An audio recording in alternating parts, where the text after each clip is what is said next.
Маған әрдайым өз қолымен бір нәрсе жасау, еңбегімнің жемісін көру ұнайтын. 7 жыл бұрын мен жиһаз жасаумен айналыса бастадым. Осылайша менің туындым Up Home пайда болды. Осыдан біраз жыл бұрын жұбайым екеуміз балаларымыздың бөлмесін жабдықтайық деп ыңғайлы әрі берік жиһаз іздедік. Бірақ нарықта мұндай жиһаз жоқтың қасы деуге болады. Сол кезде осы тұңғыш балалар бөлмесін басынан аяғына дейін шеберлерден құралған өз командамен жасап шықтым.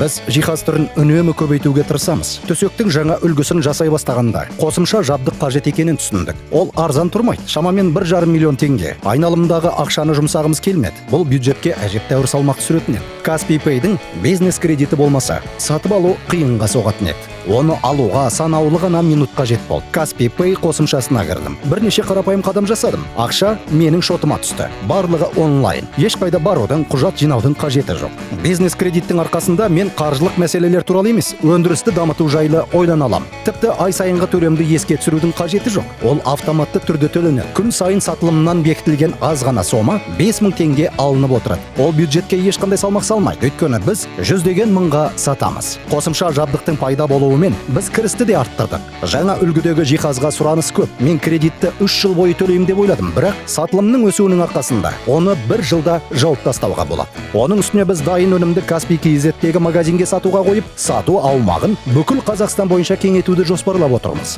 Ата-ана ретінде балаларға қамқорлық жасаудың қаншалықты маңызды екенін түсінемін. Бизнес кредиттің бизнесті кеңейтуге қолайлы жағдай жасайтыны сияқты, жиһазымыздың балаларға қамқорлық пен жайлылықтың бір бөлшегін сыйлайтыны көңілге қуаныш ұялатады.